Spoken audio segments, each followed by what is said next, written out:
नमस्कार दोस्तों, आपका अपने चैनल वंदना आराधना भक्ति चैनल में स्वागत है। आज मैं आपको पुरुषोत्तम मास का महात्म, अधिक मास का महात्म या मल मास का महात्म अध्याय 5 सुनाऊंगी। तो दोस्तों, हम लोग सब मिलके आज पुरुषोत्तम मास महात्म 5 का श्रवण करेंगे। दोस्तों, आपने अभी तक मेरे चैनल को सब्सक्राइब नहीं किया है तो ज़रूर मेरे चैनल को सब्सक्राइब करिए और बेल आइकन को दबाइए।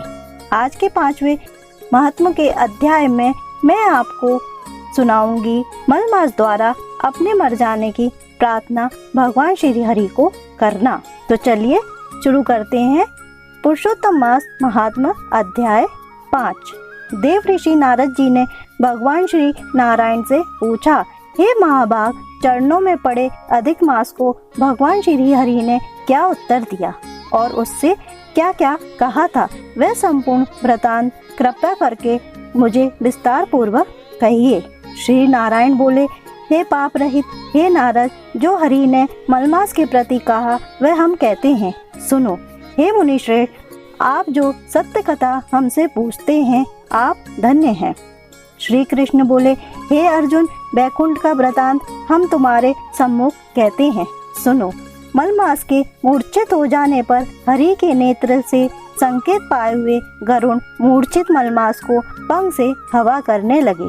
हवा लगने पर अधिक मास उठकर फिर बोला, हे स्वामी, मैं इस प्रकार का जीवन नहीं चाहता। मैं तो आपकी शरण आया हूँ, मुझे त्यागिए नहीं। हे जगत को उत्पन्न करने वाले, हे विष्णु, हे जगतपते, मेरी रक्षा करो, रक्षा करो। हे नाथ, मुझ शरण आए की आज कैसे उपेक्षा कर रहे हैं। इस प्रकार कहकर कांपते हुए घड़ी घड़ी विलाप करते हुए अधिक मास बैकुंठ में रहने वाले ऋषिकेश हरि से बोले। अधिक मास की ये सब बातें सुनकर भगवान ऋषिकेश बोले, हे पुत्र, उठो उठो, तुम्हारा कल्याण हो। हे वत्स, विषाद मत करो। ऐसा कहकर प्रभु मन में सोचकर क्षण भर में उपाय निश्चय करके पुनः अधिमास से बोले।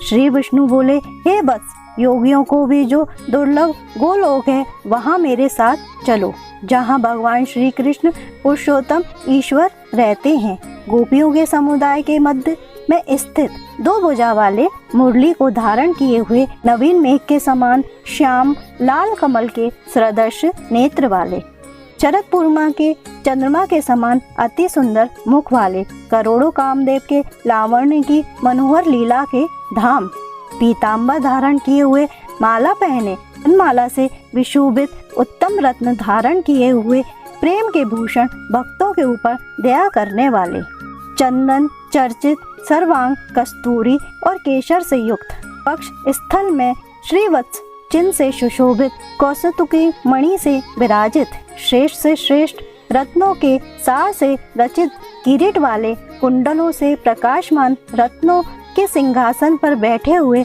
पार्षदों से घिरे हुए हैं, जो वही पुराण पुरुषोत्तम परम ब्रह्म है। वे सर्वत्र सर्व स्वतंत्र हैं, ब्रह्मांड के बीज, सबके आधार, परे से भी परे, निष्प्रह निर्विकार निर्पूर्णतम प्रभु, माया से परे, सर्वशक्ति संपन्न, गुण रहित, नित्य शरीरी, ऐसे प्रभु जिस गोलोक में रहते हैं वहाँ हम दोनों चलते हैं। वहाँ श्री कृष्ण चंद्र तुम्हारा दुख दूर करेंगे।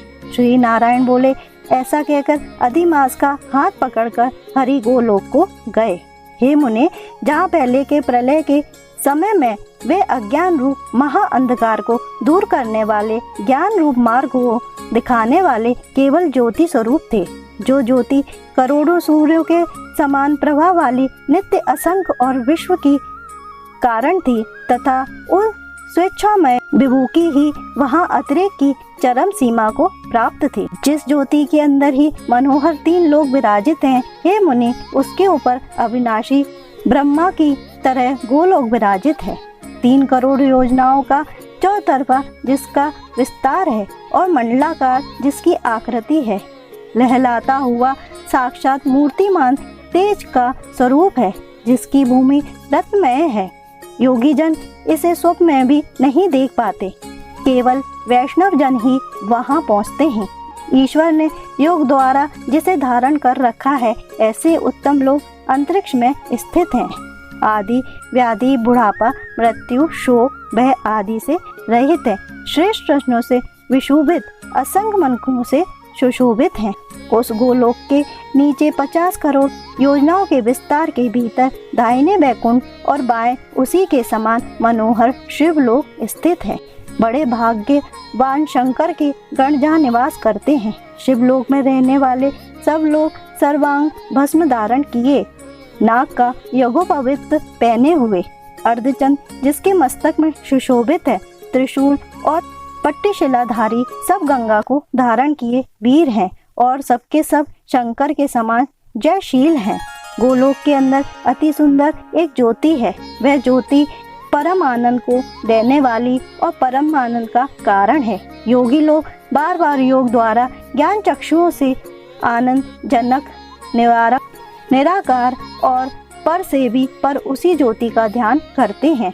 उस ज्योति के अंदर अत्यंत सुंदर एक रूप है जो कि नील कमल के पत्ते के समान श्याम, लाल कमल के समान नेत्र वाले, करोड़ों शरद पूर्णिमा के चंद्र के समान शोभामान मुख वाले, करोड़ों कामदेव के समान सौंदर्य की लीला का सुंदर धाम, 2 भुजा वाले मुरली हाथ में लिए, मंदहास्य युक्त पीतांबर धारण किए, श्रीवत्स चिन्ह से सुशोभित वक्ष स्थल वाले, कौसुभ मणि से सुशोभित, करोड़ों उत्तम रत्नों से जड़ित चमचमाते किरीट और कुंडलों को धारण किए, रत्न के सिंहासन पर विराजमान वरमाला से सुशोभित, वहीं श्री कृष्ण नाम वाले पूर्ण परम ब्रह्मा हैं।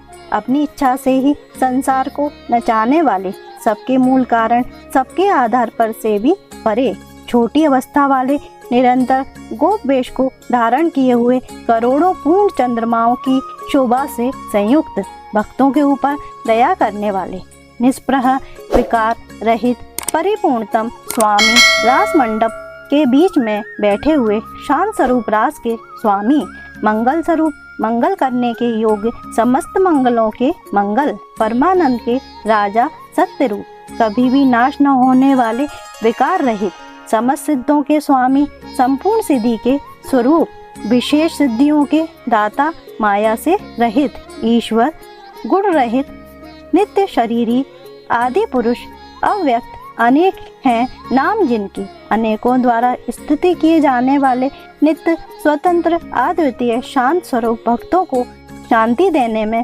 परायण, ऐसे परमात्मा के स्वरूप को, शांति प्रिय, शांत और शांति परायण जो विष्णु भक्त हैं वे ध्यान करते हैं। इस प्रकार के स्वरूप वाले भगवान कहे जाने वाले वही एक आनंद का आनंद श्री कृष्ण चंद्र हैं।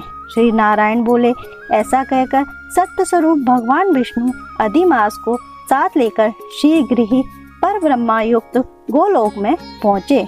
सूत जी बोले, ऐसा कहकर सत्य क्रिया को ग्रहण किए हुए नारायण मुनि के चुप हो जाने पर आनंद सागर पुरुषोत्तम से विधि प्रकार की नई कथाओं को सुनने की इच्छा रखने वाले नारद मुनि उत्कंठा पूर्व बोले, इति श्रीये बृहन्नारदीये पुराणे श्री नारायण नारद संवादे पुरुषोत्तम मास महात्मने विष्णु गोलोके गमने 5वां अध्याय संपूर्ण होता है। तो दोस्तों, ये था पुरुषोत्तम मास अधिक मास का महात्म अध्याय 5, जिसमें मलमास अपने मारे जाने की प्रार्थना श्री हरि विष्णु से करते हैं और श्री हरि विष्णु उन्हें गोलोक के लिए ले जाते हैं। ये संपूर्ण वृतांत इस 5वें अध्याय में था। तो दोस्तों, आपको अगर ये मेरे द्वारा सुनाया गया 5वां अध्याय अच्छा लगा तो आप मेरे चैनल को जरूर सब्सक्राइब करें और बेल आइकन को दबाएं। धन्यवाद। अब मैं आपसे मिलूंगी 6वें अध्याय में। हम लोग सब मिलकर श्रवण करेंगे अधिक मास का 6वां अध्याय। ओम नमो भगवते वासुदेवाय।